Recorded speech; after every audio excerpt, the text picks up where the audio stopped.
Hello दोस्तों, आज के इस वीडियो में हम चैप्टर नंबर 5 एन इपिथेट जो कि बिहार बोर्ड का चैप्टर नंबर 5 है, उसका हम फुल हिंदी एक्सप्लेनेशन देखेंगे। तो आइए शुरू करते हैं। एक एक करके सभी हिंदी पैराग्राफ को देखेंगे। फिर उसके बाद इसका जब अगला वीडियो आएगा तो उसमें हम इसके समरी को देखेंगे, और तब क्वेश्चन आंसर की एक अलग वीडियो आएगी तो उस पर हम एक एक करके ऐसे करके सब कुछ सॉल्व करते चले जाएंगे। तो हम स्टार्ट करते हैं हिंदी समरी।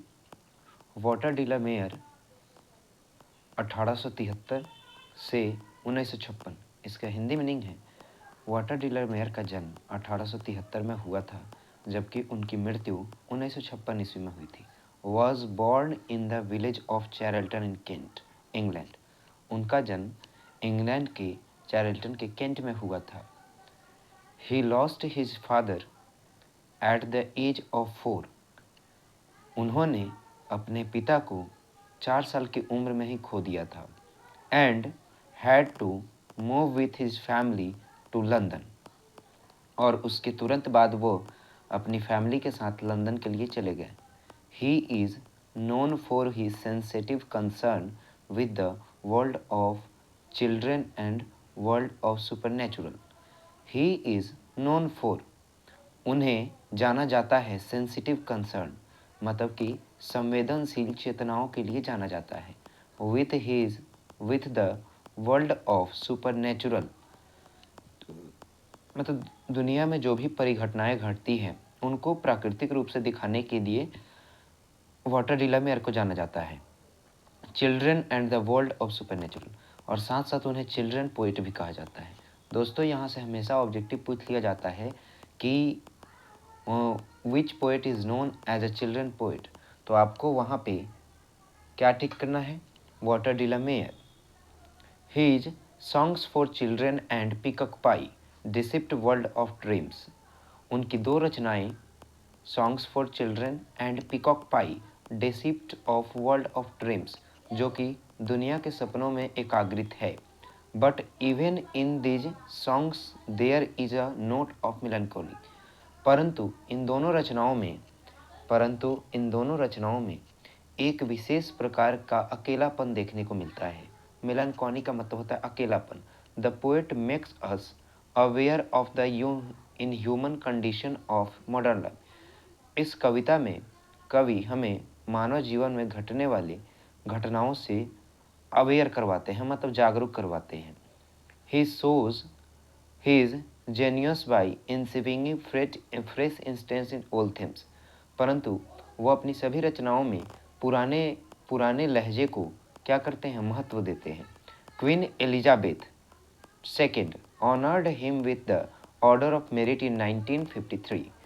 क्वीन एलिजाबेथ ने उनकी सभी रचनाओं के लिए उनको 1953 ईस्वी में नोबल अवार्ड से सम्मानित किया था, ऑर्डर ऑफ मेरिट अवार्ड से सम्मानित किया था।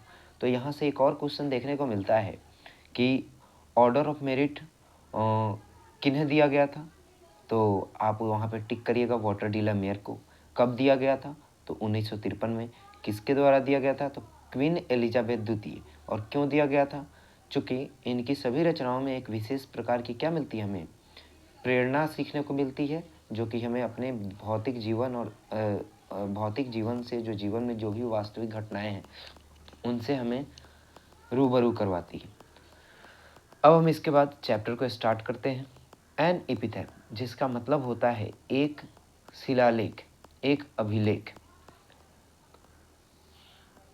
अभिलेख का मतलब होता है वो बॉक्स जिसमें जैसे कोई इंसान मर गया तो उसके डेड बॉडी को रख के फ्यूनरल के लिए जो ले जाया जाता है क्रिश्चियन लोगों में, उसी को एपिथैप बोला जाता है।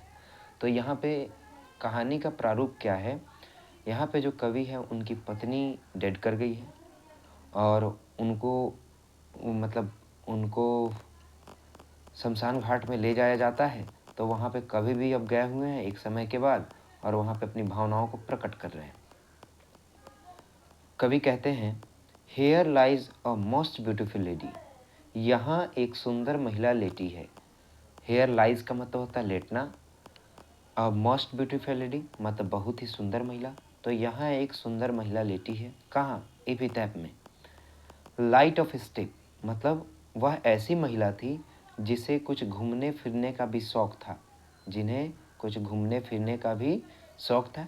एंड हर्ट वाज सी, और वह कुछ कुछ दिलफेक भी थी। आई थिंक मैं सोचता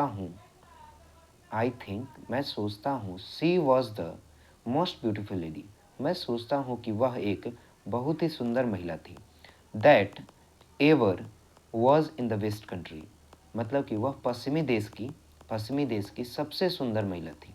बट ब्यूटी वैनिसेस, लेकिन सुंदरता एक निश्चित समय के बाद खत्म हो जाती है। वैनिस का मतलब होता है खत्म हो जाना, तो सुंदरता एक निश्चित समय के बाद खत्म हो जाती है। ब्यूटी पासेस, और ये जो सुंदरता का क्रम है ये भी समय के साथ बीतता चला जाता है। However rare it be and when I crumble, और कवि कहते हैं कि जब मैं भी मर जाऊंगा। क्रम्बल का मतलब होता है कि कभी तो ऐसा आएगा, हाउ एवर रेयर मतलब कभी तो ऐसा आएगा जब मैं भी मर जाऊंगा। हु विल रिमेंबर, मतलब कौन उसे याद करेगा। Who will remember this lady of the west country, मतलब पश्चिमी देश की उस सुंदर महिला को कौन याद करेगा जब मैं भी एक समय के बाद पूरी तरह से मर जाऊंगा। दोस्तों आशा करते हैं वीडियोस अच्छी लगी होगी। अगर वीडियो अच्छी लगी हो तो चैनल को लाइक, सब्सक्राइब और शेयर करना ना भूलें। धन्यवाद।